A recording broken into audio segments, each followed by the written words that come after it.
สบายดีท่านผู้ชมมื้อนี้บ่าวสมบูรณ์พร้อมเดินทางสิเดินทางเข้าสู่บ้านสุดท้ายของสปปลาวเดินทางโดยรถจักรคันนี้แหละเดินทางไปตามเส้นทางตัวนี้เลยนะสิเดินทางก็ไปเบิ่งเส้นชายแดนระหว่างลาวกับเวียดนามนะมันสิคล้ายคือกันบ่ระหว่างชายแดนลาวกับไทยนะท่านผู้ชมจังซั่นแหละให้ท่านผู้ชมเบิ่งวิวซะก่อนอันนี้แม่นวิวธรรมชาติท่านผู้ชมแปะกับเส้นทางที่ว่าเฮาเดินทางไปเวียดนั่นแหละนี่อันนั้นมันเส้นทางขึ้นจุดชุมละโกเบื้องนั้นมันจะมีเส้นทางน้อยหนึ่งนี่ท่านผู้ชมนี่เส้นทางเรียบไปเลยนี่เรียบไปทางนี้เรียบทางนี้นะมันจะขึ้นไปทางภูตัวนั้นขาวๆนะเส้นทางขึ้นจุดชุมละโกตัวนั้นแต่มาทางนี้เนาะข้ามพักเซเบื้องนี้มานี้จะเป็นเส้นทางกันท่านผู้ชมนี่เส้นทางมาตั้งแต่ตาแสงเจียงตูบเรียบมาเลยเรียบมาเลยเรียบมาเลยตามหน้าผานี่เบื้องนี้เป็นหน้าผาท่านผู้ชมเบื้องนี้เป็นหน้าผาสูงชันนี่ลงมานี่เป็นเส้นทางมาเบื้องนี้เป็นน้ำเซจอดจุดนี้จุดบ่อสมบูรณ์ยืนอยู่เส้นทางที่จะเดินไปเวียดเนอะท่านผู้ชมเลยเดินทางโดยรถจักรคันนี้แหละจังซั่นแหละพวกเราพร้อมเดินทางเลยบ่อสมบูรณ์สิถ่ายการเดินทางไปกับบ่ใกล้ดอกตอนนี้ไปกับประมาณลักกลัวๆนี่แหละไปฮอดบ้านไปฮอดลักไม้ฮาเบซี่แหละสิเข้าเลาะบ้านถึงเป็นบ้านสุดท้ายของดินลาวนะที่มันแปะกับเวียดนามเลยท่านผู้ชมเอาไปทำอะไรเฮาลุยกันเลยเดินทางเลยท่านผู้ชมเลยสำหรับการเดินทางนี่บ่าวสมบูรณ์ก็ถ่ายด้วยโทรศัพท์มือถือเพราะว่าผมมีเงินซื้อกล้องงามๆกล้องเท่ๆมาถ่ายให้ท่านผู้ชมเบิ่งนะ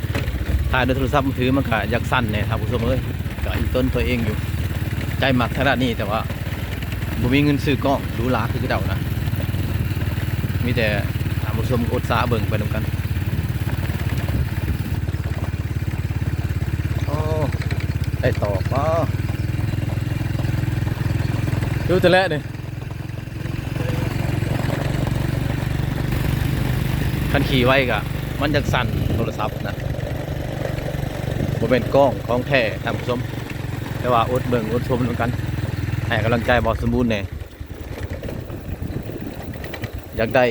กล้องงามๆกล้องคักๆมาถ่ายท่านผู้ชมได้เบิ่งวิวเขตนี้นะแต่ก็เป็นไปบ่ได้ดอกเพราะว่าเฮาบ่มีงบประมาณ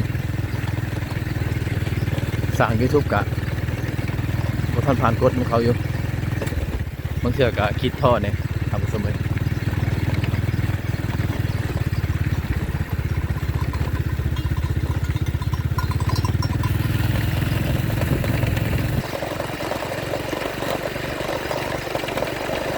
เส้นทางกับใครต่อมันนั่นแหละการยังดีแต่ว่ามันเป็นเส้นทางที่สบายเนี่ยนะถึงจะเป็นเส้นทางแดงแต่มันก็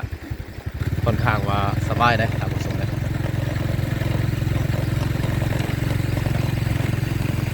วิทย์จากน้ำเซมาแล้วตอนนี้วิทย์จากสร้างน้ำเซจากทางหน้าผาแล้วแต่ว่ามันจะมีแบบด่านน้อยๆนะเด็กอันนั้นมันเป็นเทือนเป็นด่านของกระเจ้าประจำอยู่ชายแดนแหละอันนี้เนี่ยนี่ท่านผู้ชมบ้านตัวนี้แหละเป็นบ้านสุดท้ายนะที่แปะกับชายแดนเวียดนามแต่ว่าบาซูนขี่รถไปหอดลักไม้ก่อนเลยตั้งสิบห้าท่านผู้ชมเขามาเลาะบนบ้านนี่นะยังอีกบุใกล้ท่านผู้ชมหอดลักไม้กันยังอีกประมาณ30 เมตรนี่แหละไปเดี๋ยวบุใกล้ดอกข้างหน้านี่แหละก็ได้ก็หอดนะรถเบิ้งรถชมด้วยกันท่านผู้ชม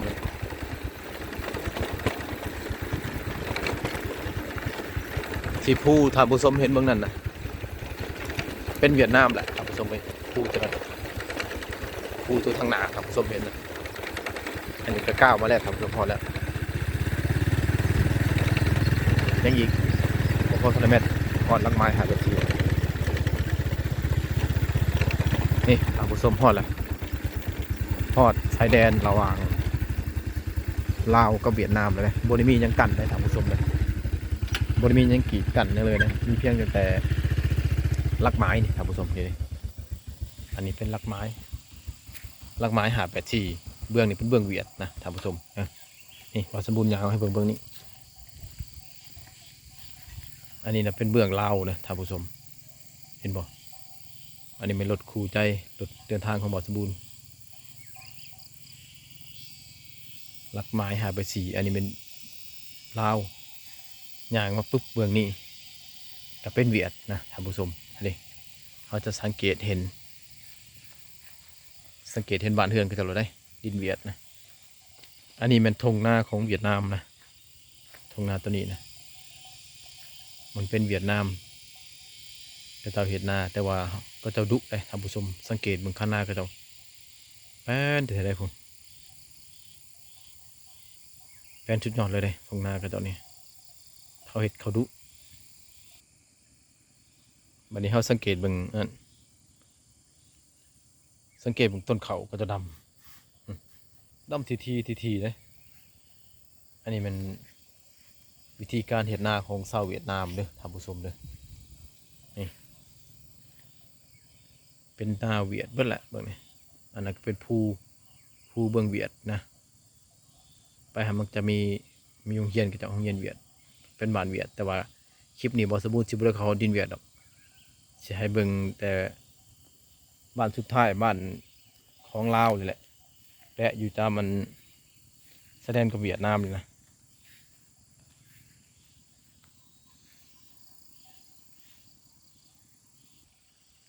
เบิ่งฝั่งเวียดนี่มีธรรมศาสตร์งามคือกันได้ท่านผู้ชมจุดน้อยๆทั้งหน้าน่ะจะเป็นป้อมของทหารเวียดยามจุดน้อยนั้นแล้วเขาเข้าไปมันจะมีน้ำห้วยอีกน้ำห้วยแล้วไหลผ่านไปหันอะไรก็จะเข้าไปฮอดบ้านก็เจ้าเมื่อนั้นบ้านชนบทเวียดนามแต่ว่าคลิปนี้บอสมบูรณ์สิพากลับคืนไปเบิ่งบ้านชนบทลาวอยู่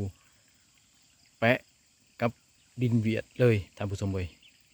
เป็นบ้านสุดท้ายของลาวเลยสไลด์สิกลับคืนเนอะท่านผู้ชมขี่รถจักรกลับคืนไปบ่ไกลประมาณ5 นาทีฮอดมีแต่ว่าเอารถขู่ใจเขาเลยลุยกลับไปต่อกลับไปบ้านชนบทลาวนี่ทางหน้านี่โบโดนดอกท่านผู้ชมเขาเดียว3-4 นาทีก็ฮอดบ่ฮอด5 นาทีสมฮอดบ้านสุดท้ายนี่เลยมันจะมีทางแหวกเขานี่ท่านผู้ชมขี่รถจักรมาแป๊บเดียวฮอดเลยทางแหวกเขามาบ้านสุดท้ายเลยสุดท้ายเป็นบ้านที่แปะกับเวียดนามเลยท่านผู้ชมบ้านนี้แต่กับลักไม้เลยบ้านนี้ห่างจากลักไม้กับนี่เพียงแต่10 เมตรเท่านั้น5 เมตรถึง10 เมตรประมาณนี้แหละท่านผู้ชมเป็นหมู่ดีงามดีเลยเส้นทางในบ้านเป็นดินแดงอยู่แต่ว่ามันสะอาดนะมองจักก่อนนะมองจักยางหลอกก่อนนะท่านผู้ชม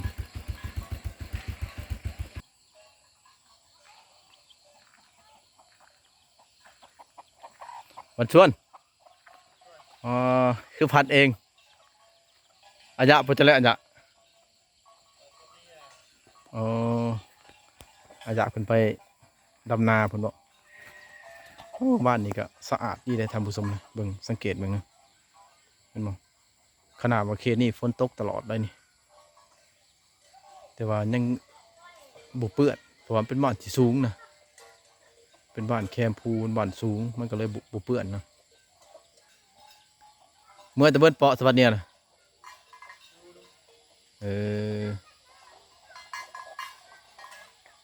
เอาเขายางรอบบ้านไปก่อนนะท่านผู้ชม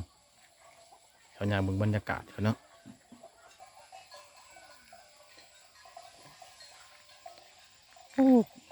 บ้านสุดท้ายบ้านนี้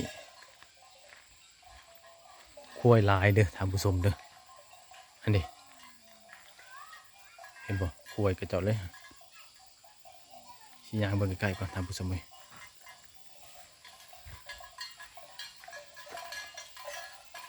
บ้านนี้มีคุ้ยลาย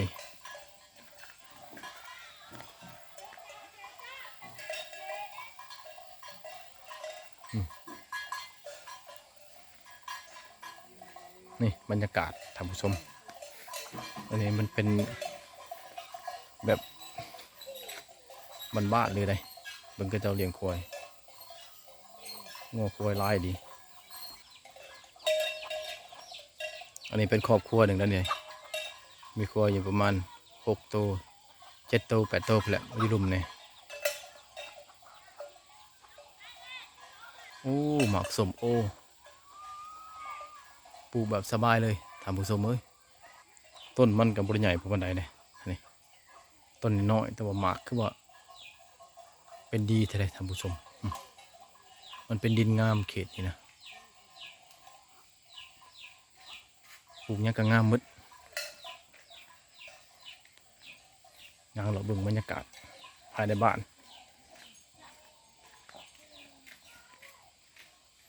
สังเกตเบิ่งบ้านนี่ก็บ่หลายหลังคาดอกท่านผู้ชมเนาะเบิ่งจากหลังคา1 2เบิ่งนี้3 4 5ประมาณ9หลังคาเพราะว่าทางหลังนี่ดิมีเบิ่งน้ำสางใส่น้ำสางแบบปฐมประทานเลยยังใส่ระบบแบบมือปั่นเอาอยู่เป็นน้ำสางหรือว่าน้ำแบบเจาะแบบภูมิปัญญาชาวบ้านอยู่เลยนี่อันนี้เป็นเครื่องใส่อันนี้มันเป็นตักเอาเนาะเบิ่งน้ำสางคิดเลิกบ่ได้ท่านผู้ชมอู้เลิกเด้อท่านผู้ชมเนาะได้อยู่ประมาณ15-16 เมตรไปเพราะว่าเขตนี้มันเป็นเขตสูงนะท่านผู้ชมมันเป็นเขตสูงเจาะน้ำกะเลิกแน่สะออนแต่บ้านเฮือนกระเจ้าเลยนะมันแปลนมันสะอาดท่านผู้ชมเลยอันนี้เป็นเปลือกยางบงเจ้าถากขายให้เวียดอ่ะเลาะบนนำกัน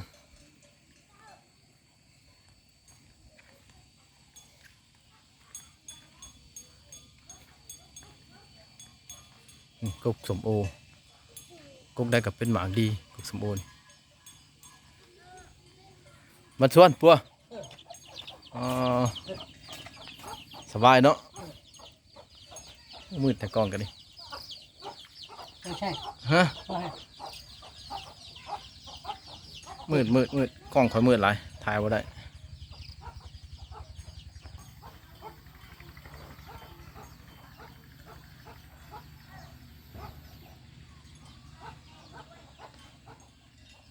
บ้านบ่ใหญ่บ้านอยู่กับป่ากับดงแต่ว่าเขตนี้สามารถเว้าได้2 ภาษา3ถึงภาษาชนเผ่าเลยท่านผู้ชม1ในภาษาลาวก็เจ้าก็เว้าได้แต่เว้าได้น้อยหนึ่ง2ภาษาบลูภาษาชนเผ่าก็เจ้าเก่งเว้าได้3ภาษาเวียดก็เชื่อว่าเว้าได้สุดยอดเลยภาษาบลูก็เว้าได้สุดยอดแต่ภาษาลาวเนี่ยเว้าบ่ค่อยเก่งวิวงามอีหลีท่านผู้ชม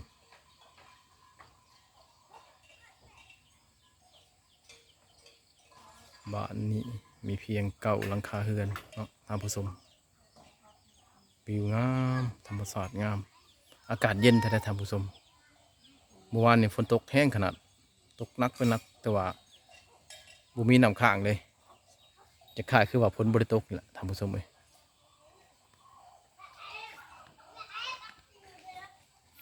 หอดพอจะแล้วยะ เอานี่ยาเอา เอ นี่ยา ออืม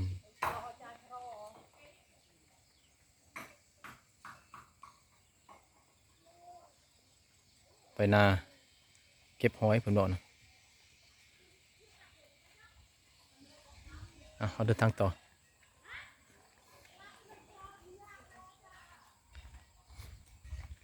เลาะเบิ่งจนเบิดพุ่นละเลาะจนเบิดสุดบ้านเลยท่านผู้ชมเลาะให้เบิดให้สุดเลยเบิ่งแต่หลังคาเลยทุกหลังคาเฮือนเลยท่านผู้ชมจะให้เบิ่งเลย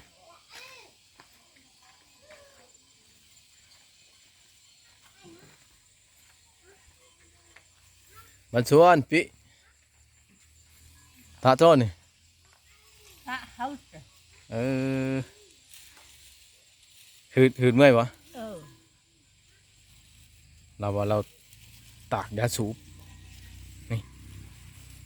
ยาสูบไปท่านผู้ชมยาสูบปลูกเองเนาะไม่เท่าเนาะนี่ตากให้แห้งแล้วขายบ่ดังที่ต่อยเดียวต่อยบลูหรือเมื่อดังเนาะ ดังก็เรา เออ เดียวสิ แม่เฒ่าบ่ค่อยฮู้ดอกคือดังบ่สมบูรณ์บ่นะท่านผู้ชมภาษาลาวเขาบ่สู้ฮู้ภาษาเวียดก็เจ้าฮู้ภาษาบลูนี่ก็เจ้าฮู้แต่ภาษาบลูก็เฮาได้หน่อยหนึงเว้าบ่เป็นก็บ่หลายเจิงบ่ปิฮะเจ๊บ่นี่ งูไว้ เอาไว้สูบเองก็เรียกว่าเจ๊สะอุ้ยหืดเมื่อยนะ มาในเถอะก่อน คือบ่ตะสะอุ้ย ที่อันตะเก่าจ้ะ อืมน้ำท่วมบ่ว่าเด้อปูดบ่ เออ เออแม่เฒ่าเราว่าปลูกหลายอยู่แต่มัน ช่วย น้ำท่วมมัน แล่ดงน่ะนี่บ่ เฮ้ยอ่ะ เออ ต้องออเลือ เออสิลำกล้วยน่ะบ่ดงเมื่อยน่ะ ครึ่งอะกล้วยไปป้น เออเจ้าบ่ เออ เจ้าสิลำเจ้า บ้า ก้อนนี่ ก้อนมุ้ย อืมแม่เฒ่าตากยาสูบจักแม่เฒ่ายังบ่ฮู้ชื่อเพิ่น บ่ฮู้เว้ย เอาเฮาเลาะต่อเนาะท่านผู้ชมเฮาเลาะไปอีกหน่อยหนึงเลาะเบิ่งเบิดวิวในบ้านนี่แหละคุณทางในก็จะมีหลังเฮือนอยู่เด้แต่ว่าบ่สมบูรณ์นับแต่ว่าฮอดเก่าหลังคานะท่านผู้ชมนับแต่บ้านใหญ่บ้านนี้นี่มันก็มีเพียงแต่6เนาะพี่มันมาหลังตัวนี้จังได้เป็น7นะแล้วก็เป็น8ตัวลืมมัน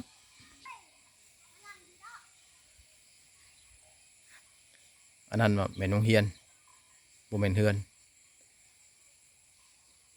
พี่หลังที่เก่าตัวนี้ท่านผู้ชมถือว่าบ้านนี้มีเก่าหลังคาเฮือนบ้านสุดท้ายของสปปลาวนะบ้านที่อยู่แปะกำลักไม้เลยเป็นบ้านที่ว่ามีความสะอาดที่สุดนะสะอาดเพราะว่าเป็นบ้านที่อยู่สูงแล้วยามฝนตกน้ำกระบอกข้างและกระบอกเปื้อนนี่ท่านผู้ชมเลยอยู่ท่ามกลางบรรยากาศอยู่กับอากาศอยู่กับธรรมชาติแบบติดพันกันเลยนะท่านผู้ชมกับธรรมชาติได้บ้านนี้เนี่ยท่านผู้ชมเลยสังเกตไปทางใดแนมไปทางใดก็จะเห็นหน้าผา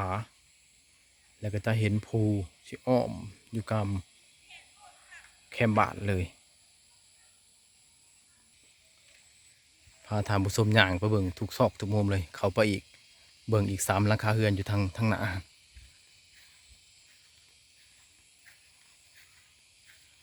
เบิ่งวิถีชีวิตเบิ่งวิธีการลงชีวิตของกระเจ้านั่นแหละถ่ายทานผู้ชมได้เบิ่งได้เห็นบางเสือคนที่อยู่ต่างประเทศอยู่ที่หมองกระเจ้าเจริญกระเจ้าพัฒนาแล้วอาจสิบ่ได้เห็นธรรมชาติแบบนี้อาจสิบ่ได้เห็นวิวงามหรือว่าการดำรงชีวิตของชนเผ่าบลูนี่นะ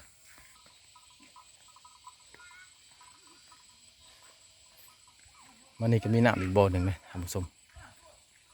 บ่มันชวนอีหยังกันนะละเวบ่ละกาว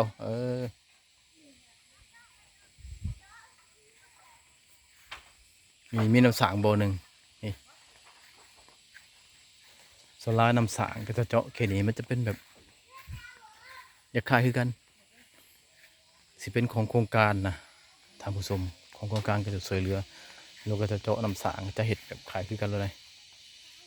บ่อนี้ก็เลือกคือกันบ่อบึงก็ประมาณเดียวกันความลึกของมัน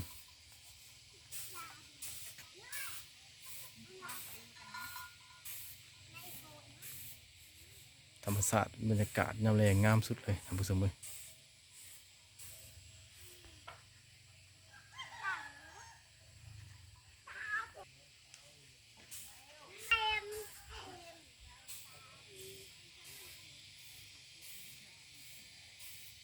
แบบนี้แหละวิธีชีวิตการเป็นอยู่ของ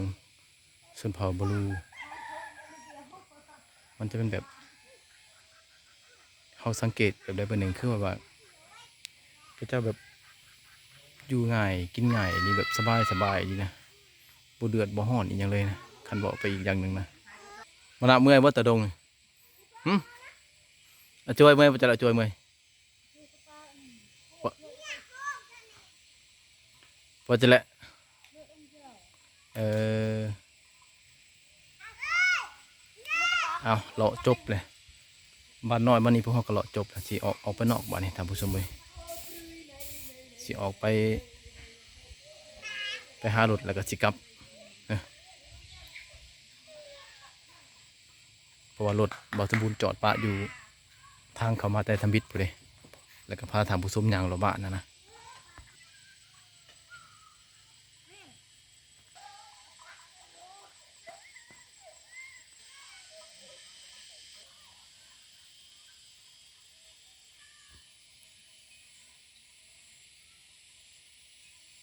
หน้าผาตัวนี้นะมันยาวไปตามห้วยเลยนะท่านผู้ชมมันยาวไปตามหัวหดเขตดินกระปายแต่ว่าผาตัวนี้มันจะมีส่วนแบ่งระหว่างลาวกับเวียดนามคือกันผาอันเดียวนี่แต่ว่าเป็นดินของลาวเนี่ยเป็นดินของเวียดเนี่ยนะมันแบ่งกันอยู่หม่องเครื่องกลางเพราะว่ามันไปตามหลักหมายนี่ท่านผู้ชม